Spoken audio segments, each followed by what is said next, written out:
दोस्तों, भारतीय जनता पार्टी बिहार को लेकर जैसे ही एक्सपोज हुई, यानी अंदर की खबर जैसे ही बाहर आई है, वैसे ही बिहार में एनडीए में जबरदस्त और भयंकर बगावत हो गई है।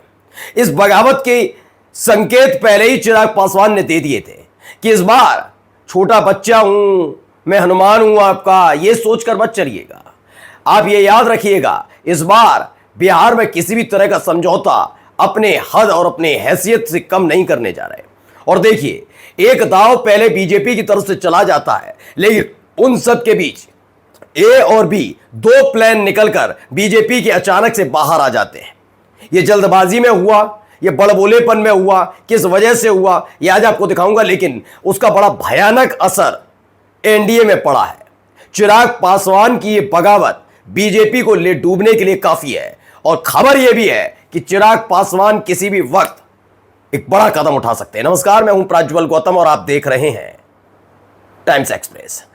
आपको पता ही है, बिहार में साल के आखिर में विधानसभा चुनाव होने हैं, लेकिन अप्रैल के महीने से ही चिराग पासवान तेवर दिखा रहे हैं। चिराग पासवान को मनाने की कोशिश की जा रही थी, लेकिन वो नहीं माने। उन्होंने न केवल पहले ऐलान करना शुरू किया कि मुख्यमंत्री के लिए मैं चुनाव लड़ूंगा, मैं फिर मुख्यमंत्री के लिए दावेदारी और तमाम चीज़ें, बल्कि नाम भी निकलकर सामने आ गया कि चिराग पासवान शाहबाद सीट से चुनाव लड़ेंगे। ये दावा किया जा रहा, उसका खुद चिराग पासवान ने कोई अपोज नहीं किया, उन्होंने मना नहीं किया। वो अब भी कह रहे हैं कि आज चुनाव लड़ा जाएगा, बिहार में राजनीति करेंगे, तमाम चीज़ें। वो बात अलग है कि बीजेपी ने खुद आगे आकर मनाने की कोशिश नहीं की, बल्कि रामदास अठावले के जरिए चिराग पासवान को मनाने की कोशिश थी। लेकिन इन सब के बीच मन टटोलने के लिए काम किया गया। लेकिन वो मन टटोलने के लिए जो किया वो तो था उल्टा पड़ा ही। एक प्लान है, एक नहीं है, दो हैं दरअसल। ए और बी दो प्लान तैयार किए गए, वो दोनों प्लान खुल गए। वो प्लान जो ए वाला था वो कहीं ना कहीं एनडीए को खुश करने वाला था कि कम से कम महाराष्ट्र की तर्ज पर ही झटका विपक्ष को देने की कोशिश होगी। लेकिन जैसे ही बी वाला प्लान खुला, वैसे ही एनडीए में बगावत हो गई है। पहले मैं ये एक खबर दिखा रहा हूं, इस खबर को जरा देखिए। न्यूज़ 24। सबसे बड़ा सवाल, बिहार में महाराष्ट्र जैसा खेला। अब समझिए, बिहार में महाराष्ट्र जैसा खेल, फिक्सिंग से विपक्ष होगा फेल। ये एक लाइन ने दो प्लान खोल दिए। प्लान ए क्या है कि महाराष्ट्र में भी हाल ही में अपने राहुल गांधी का लेख भी पढ़ा होगा, उसमें तो बहुत सारी चीजें निकल कर आई गई थी। उससे पहले हरियाणा में पता ही था। मैं आपको पहले भी इस बात की जानकारी दे चुका हूं कि अगर आप लोग ये सोच रहे हैं कि कोई भी ऐसा राज्य है जहां पर सत्ता में है बीजेपी, उस राज्य में बीजेपी सत्ता छोड़ना नहीं चाहती, और नए राज्य में ना बने तो उसका कोई गम नहीं है उसे, यह उसने साबित किया है। लेकिन इस वक्त दो बड़े राज्य हैं जिन राज्यों में नरेंद्र मोदी साहब के प्रधानमंत्री रहते हुए सत्ता में आने की कोशिश, मतलब अपना मुख्यमंत्री बीजेपी चाहती है। एक है बिहार और दूसरा है पश्चिम बंगाल। इसके अलावा जितने भी राज्य हैं, जैसे तमिलनाडु का जिक्र कर लूं तो तमिलनाडु में ज्यादा अपेक्षाएं रही नहीं। हिमाचल प्रदेश को लेकर भी ज्यादा उत्सुक नजर नहीं आती बीजेपी उतनी, क्योंकि उसको पता है पहले ही बन चुकी है। वो चाहती है बिहार में हमारा एक बीजेपी का नेता विधायक हो, मुख्यमंत्री हो। ऐसे पश्चिम बंगाल में भी हम सत्ता परिवर्तन कर दें, जिससे ये बताया जाए आने वाली पीढ़ी को कि नरेंद्र मोदी साहब ने वो कर दिया जो अटल अडवाणी नहीं कर पाया। यानी इनकी लड़ाई गांधी परिवार से नहीं है, इनकी लड़ाई अटल अडवाणी से। ये एक अलग पोर्शन है। इसीलिए आपने देखा कि जब 2024 में लोकसभा चुनाव के नतीजे आए और उस चुनाव के नतीजे के फौरन बाद पता लगा कि 400 पार का नारा देने वालों का सारा दावा ढेर हो गया, 240 पर समट गए।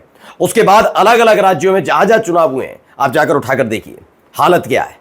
जम्मू कश्मीर चूंकि केंद्र शासित प्रदेश से बाहर निकला, इसीलिए वहां वो जानते थे वहां सत्ता में आने का मतलब है कि और ज्यादा आरोप लग जाएंगे। कश्मीर में कितनी इनकी पूछ है वो जानते हैं, इसलिए वहां इन्होंने हाथ पैर नहीं मारे। लेकिन हरियाणा में इनका एंटी इनकम्बेंसी चल रहा था, यानी कि इनके खिलाफ जबरदस्त गुस्सा था। सर्वे ही नहीं, वहां किस तरह से बीजेपी के प्रत्याशियों को दौड़ा लिया जा रहा था वो हमने देखा था। उसके बावजूद हरियाणा में पूर्ण बहुमत की और सरकार बना लेती है। सब हैरान रह गए, सब जानते हैं अंदर खाने, बोल नहीं पा रहे अभी, लेकिन खुलासा होगा बाद में जब सत्ता से जाएंगे कैसे इन्होंने हेरफेर किया, क्या किया। यही महाराष्ट्र में हुआ। ये महाराष्ट्र में सत्ता में थे, लेकिन एक बात इन्हें खाई जा रही थी, खाई ये जा रही थी कि हम सत्ता से बाहर कैसे हो गए। इसीलिए बड़ी जोड़ तोड़ करके सरकार बनाई। ये समझ गए थे इनकी साख पर पट्टा लग चुका है कि आपने दो राजनीतिक पार्टियां तोड़कर, सत्ता के दम पर राजनीतिक पार्टियां तोड़कर अपनी सत्ता में आए। अब ये चाहते थे कि नरेंद्र मोदी साहब के प्रधानमंत्री रहते हुए महाराष्ट्र का मुख्यमंत्री बीजेपी का। तो महाराष्ट्र में जो खेल किया वो सबने देख लिया। पूरे देश में इस बात की चर्चा महाराष्ट्र को लेकर रही कि जितने वोटर से उससे ज्यादा वोट पड़ गए, तमाम चीजें हो गई, ये तमाम चीजें पकड़े गए। इसीलिए महाराष्ट्र वाला खेल, लेकिन महाराष्ट्र वाला खेल सिर्फ ये बार नहीं है कि उसे विपक्ष चित हुआ था, उससे खुद बीजेपी के सहयोगी भी चित हो गए। एकनाथ शिंदे के नेतृत्व में चुनाव लड़ा जाता है, याद है ना आपको? एकनाथ शिंदे के नेतृत्व में चुनाव लड़ा गया था महाराष्ट्र का, और नतीजे आने के बाद क्या हुआ? एकनाथ शिंदे को डिप्टी सीएम बना दिया, देवेंद्र फडणवीस के हाथ में चाबी दे दी मुख्यमंत्री कार्यालय की कि भैया तुम ही हो। यह बात नीतीश कुमार भी जानते हैं। अब इसी को लेकर चिराग पासवान समेत नीतीश कुमार और सब नाराज चल रहे हैं। लेकिन अब आइए, इसके बीच एक और शिफुगा छोड़ा गया। एबीपी न्यूज की खबर है, इसमें सीट शेयरिंग का पूरा फॉर्मूला बताया जा रहा है।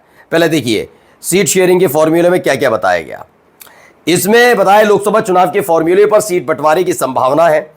इसमें बताया गया है कि जनता दल यूनाइटेड 102 से 103 सीटों पर चुनाव लड़ सकती है। पासा फेंका गया है कि नीतीश छोड़कर ना जाए, क्योंकि प्लान ए और प्लान बी दोनों खुल गए। ए से विपक्ष चिंतित हो सकता है, लेकिन बी से इनके अपने साथी चिंतित हो सकते हैं, और साथियों ने बिहार में साथ छोड़ा तो बीजेपी की को कोई पूछने वाला नहीं होगा। इसलिए इन्होंने शिफुगा छोड़ा भी। सीट शेयरिंग नहीं है, जो लोग ये कह रहे हैं ना, इस पर भरोसा मत करिएगा, क्योंकि हाल ही में आपको तो बताइए ये कह दिया गया कि हमारी जो इकोनॉमी है वो 4th लार्जेस्ट हो गई, जबकि ऐसा नहीं है। हो सकती है वाला वर्ड था, अभी भी जापान हमसे आगे है, ठीक है ना, हम 50 हैं, लेकिन फिर भी उसमें बता दिया हम 4th लार्जेस्ट हो गए। ये तमाम चीजें। अब देखिए आगे क्या है। हम बीजेपी 101 से 102, ये कह रहे हैं कि हम थोड़े कम सीटें ले लेंगे, आप ज्यादा ले लीजिए, जैसे जेडीयू छोड़कर ना जाए। इनको पता है लोक जनशक्ति पार्टी रामविलास भी जल्दी मानने वाले नहीं है, इसलिए 25 से 28 सीटों का जिक्र है। लेकिन खबर यह है कि चिराग पासवान 25 से 28 सीटों पर मानने के लिए तैयार नहीं है। यह आंकड़ा अर्धशतक से ऊपर और तकरीबन 60 से 80 सीटों की डिमांड है उनकी।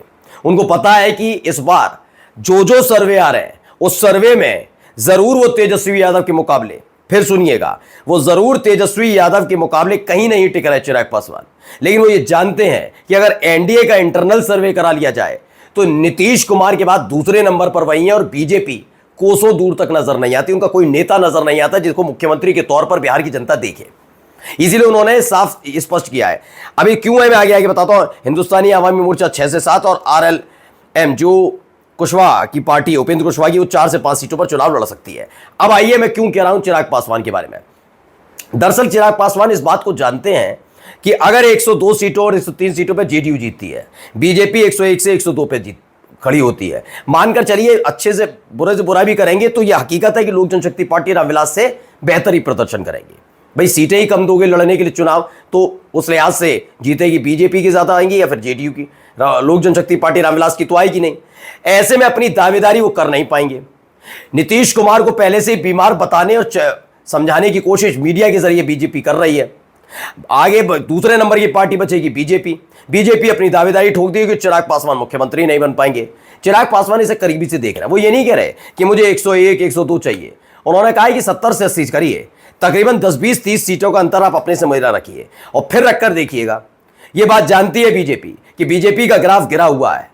अगर 70 सीटों पर भी, 80 सीटों पर भी चिराग पासवान ने चुनाव लड़ा तो यकीन मानकर चलिए बीजेपी से ज्यादा प्रत्याशी उनके चुनाव जीत जाएंगे। और दावेदारी अगर बहुमत बन गया तो दावेदारी हो जाएगी चिराग पासवान की, और बीजेपी ये चाहती नहीं है। और यहीं से होने वाला सिर्फ टब्बल भयंकर बगावत खुद अपने ही एक दाव से बीजेपी ने करा लिया। नमस्कार।